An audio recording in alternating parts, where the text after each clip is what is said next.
नया रूल जारी किया है। हालांकि इसी तरह से रूल पहले भी था। बायोलॉजी के नंबर सबसे पहले देखा जाएगा, बॉटनी एंड जूलॉजी। जिसके ज्यादा अंक परसेंट या परसेंटाइल होगा इस सब्जेक्ट में, उसको हाई रैंक दे दी जाएगी। उसके बाद केमिस्ट्री के नंबर दिया गया है, यानी जो वरीयता है वो बायोलॉजी से शुरू हो रही है।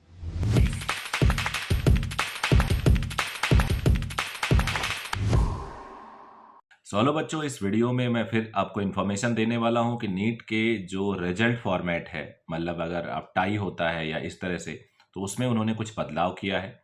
और ये मैं नव भारत टाइम्स की हवाले से ये खबर दे रहा हूँ।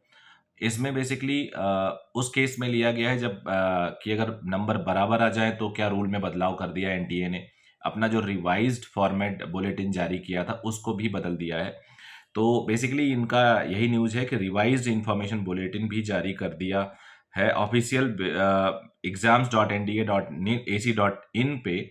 नीट में जारी इस बुलेटिन के अनुसार नीट एग्जाम में टाई ब्रेकिंग का नियम एक बार फिर बदल दिया गया है और कहा जा सकता है कि एनटीए ने अपने कदम पीछे खींच लिए।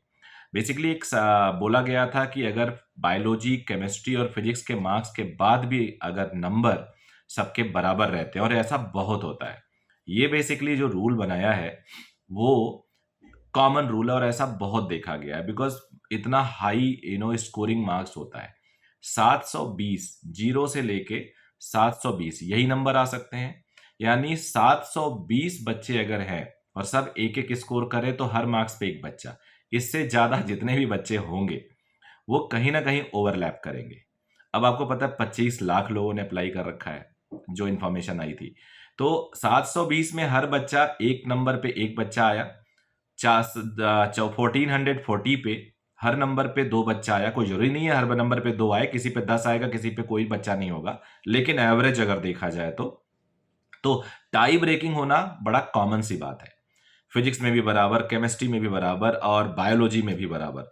तो एक रूल आया था, एनटीए ने 2024 नीट एग्जाम में टाई ब्रेकिंग के लिए एक नया नियम शामिल किया था। बायोलॉजी, केमिस्ट्री, फिजिक्स के मार्क्स के बाद भी अगर आपके मार्क्स समान है तो निर्धारण कंप्यूटर की लकी ड्रॉ से निकालकर किया जाने वाला था। जाहिर सी बात है ये कदम विवादित था। इससे बच्चों का फैसला, बच्चों की मेहनत का फैसला टाई ब्रेकिंग से कौन कर सकता है, तो इस पे काफी ज्यादा विरोध हुआ। उसके बाद इन्होंने एक नया रूल जारी किया है। हालांकि इसी तरह से रूल पहले भी था। बायोलॉजी के नंबर सबसे पहले देखा जाएगा, बॉटनी एंड जूलॉजी। जिसके ज्यादा अंक परसेंट या परसेंटाइल होगा इस सब्जेक्ट में, उसको हाई रैंक दे दी जाएगी। उसके बाद केमिस्ट्री के नंबर दिया गया है, यानी जो वरीयता है वो बायोलॉजी से शुरू हो रही है, केमिस्ट्री पे जा रही है, और उसके बाद तीसरे नंबर पे जो वरीयता है यानी सीक्वेंस है वो फिजिक्स का है।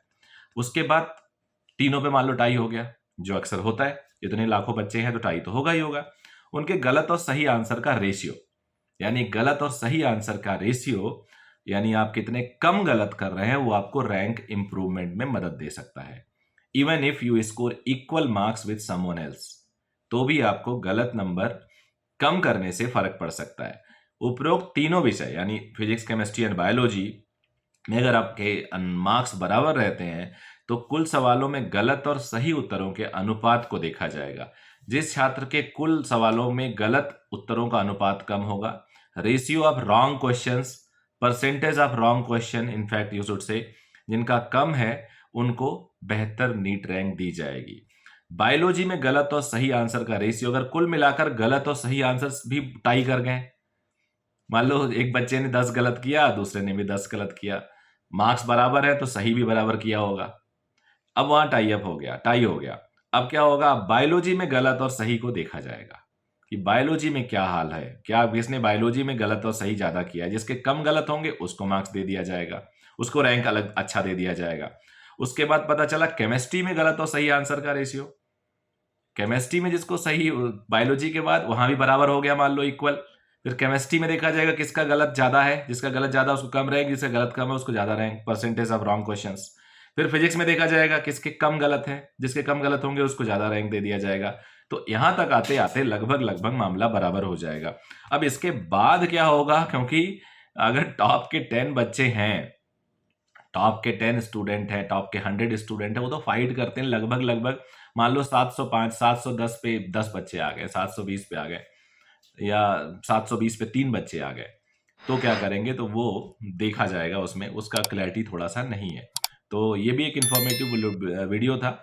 इस वीडियो से आपको ये हेल्प मिल सकता है कि आप कोशिश करिए कम से कम गलत लिख के आए, and it will help you a lot, what I believe. Thank you very much.